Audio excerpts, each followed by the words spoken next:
Hello everyone.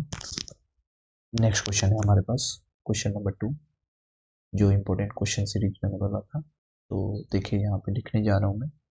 सबसे पहले हमें बोला है कि prove that the parallelogram in circumscribing a circle is a rhombus, है ना। अगर किसी क्वाड्रिलेटरल जो पैरेललोग्राम है उसके अंदर एक सर्कल इंस्क्राइब है तो हम क्या बोल सकते हैं कि वो एक रोम्बस ही प्रूव कर रहा है, राइट। तो हम लिखेंगे गिवन दैट क्या गिवन है, A B C D is parallelogram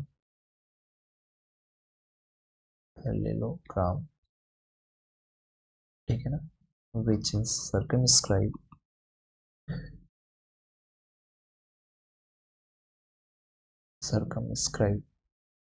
scribe a circle having center O, circle having center O, ठीक है। अगर ये पैरेललोग्राम है तो हम जानते हैं कि अपोजिट साइड इक्वल होती है, और कुछ तो दिया नहीं है, प्रूव दैट करना है। प्रूव दैट क्या प्रूव करना है, हमें ये प्रूव करना है कि इसकी जो साइड है ऑल साइड्स इक्वल, यानी हमें ये प्रूव करना है कि ए बी बराबर बी सी बराबर डी सी बराबर डी है, ये सब बराबर प्रूव कर देंगे तो हम बोल सकते हैं कि ये सभी क्या है, रोम्बस है। प्रूफ पे आ जाओ, प्रूफ है, प्रूव करेंगे। ये बताओ कि आपने एक थ्योरम पढ़ा होगा कि अगर किसी एक्सटर्नल पॉइंट से कोई टेंजेंट खींची जाती है किसी सर्कल पे तो उन दोनों की लेंथ क्या होती है, आपस में बराबर होती है। तो ये इसके बराबर हो जाएगा, डी एस इसके बराबर हो जाएगा, सी आर जो होगा सी क्यू के बराबर, और डी क्यू जो होगा इसके बराबर हो जाएगा, है ना।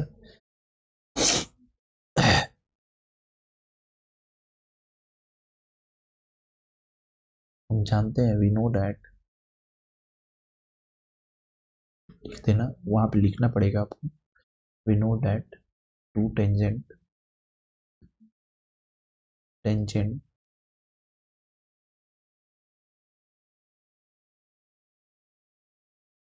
ऐसे लिखना, देखो, लेंथ ऑफ टेंजेंट ऐसे लिखना,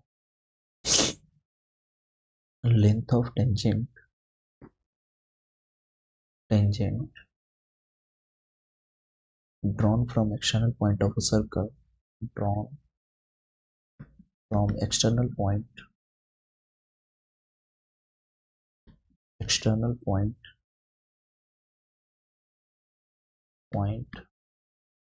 of a circle is equal, ठीक है ना। अगर किसी एक्सटर्नल पॉइंट से दो टेंजेंट ड्रॉ किए जाते हैं तो बराबर होते हैं। सो मैं लिख सकता हूँ कि ए के बराबर होगा तो ए पी जो है किसके बराबर हो जाएगा, ए पी किसके बराबर होगा, ए पी जो हो गया ए एस के, ए पी जो होगा ए एस के बराबर, ए पी किसके बराबर, ए पी ए एस के बराबर। क्वेश्चन नंबर 1, अगर मैं बोलूँ बी पॉइंट से, तो बी पॉइंट से बी पी किसके बराबर हो जाएगा, बी पी किसके बराबर हो जाएगा, तो बी क्यू के बराबर हो जाएगा। क्वेश्चन नंबर 2, इसके बाद सी आर जो है किसके बराबर हो जाएगा, सी आर हो जाएगा बराबर सी क्यू के। क्वेश्चन नंबर 3, और लास्ट डी आर जो है किसके बराबर हो जाएगा, डी आर जो है वो डी एस के बराबर हो जाएगा। क्वेश्चन नंबर 4, तो ये सारे इक्वेशन को वो क्या करेंगे, ऐड कर देंगे, ठीक है ना। देखो जरा, एडिंग इक्वेशन 1 एंड 2, इसको मिटा देता हूँ, ठीक है। अब क्या करेंगे हम लोग, adding equation 1 2 3 and equation 4 add कर दो। ए पी थोड़ा सा अरेंज करके लिखेंगे, A P B P plus C R plus D R बराबर लिख सकते हैं क्या, सी आर ए एस तो मैं थोड़ा सा अरेंज कर देता हूँ, ए एस टी एस को एक साथ लिख देता हूँ क्योंकि एक साथ लिखना में ठीक रहेगा। T S plus B Q और सी क्यू को एक साथ लिख देता हूँ मैं, सी क्यू को। जरा ध्यान से देखना आप, क्या आपको यहाँ से यहाँ तक ये और ये, फिर ये और ये, इनको मैं क्या लिख सकता हूँ? ठीक है ना, जरा आ जाओ यहाँ पे। अब इस थोड़ा सा ए पी और बी पी को मैं ए बी लिख सकता हूँ क्या? इसको ए बी लिख दूंगा, है ना। ए पी और पी बी को ए बी लिख दिया मैंने, प्लस सी आर और डी आर को मैं सी डी लिख दूंगा, बराबर इस पे आ जाओ। ए एस और टी एस को, ए एस और डी एस को ए डी लिख दूंगा मैं, अब प्लस बी क्यू और सी क्यू को, बी क्यू और सी क्यू को बी सी लिख दूंगा। जैसा कि हम लोग ने जानते हैं, क्या जानते हैं बताओ, कि opposite side of parallelogram are equal, opposite since opposite side of parallelogram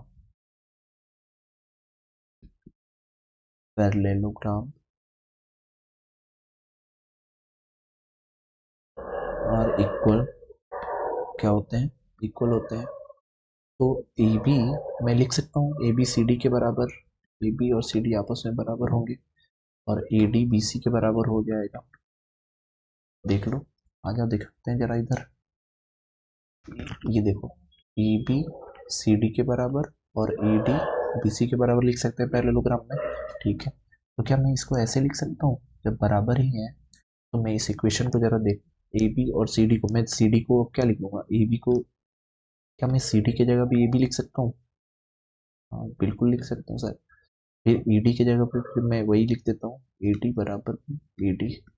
तो हमने ये देखा कि यहाँ पे टू ए बी किसके बराबर आ गया, टू ए डी के बराबर आ गया। तो यहाँ से अब देखो, यहाँ से मैंने इसको कैंसिल आउट करा, ये और ये कैंसिल आउट हो गया, ठीक है। तो आपके पास क्या बचा, ए बी बराबर ए डी, हमने ये प्रूव कर दिया, ठीक है। सिमिलरली ध्यान से देखना, सिमिलरली मैं ये भी तो कर सकता हूँ, ए बी की जगह सी डी लिख सकता हूँ, C D plus C D बराबर ए डी की जगह पे बी सी भी लिख सकता हूँ, तो B C plus B C, दोनों क्या हो जाएंगे, टू सी डी बराबर टू बी सी। तो ये दोनों भी कट गए, तो मैंने ये भी प्रूव कर दिया कि डी सी जो है बी सी के बराबर है, ठीक है ना। यानी हमने ओवरऑल क्या देखा, हमने ओवरऑल ये देखा कि ए बी बराबर बी सी,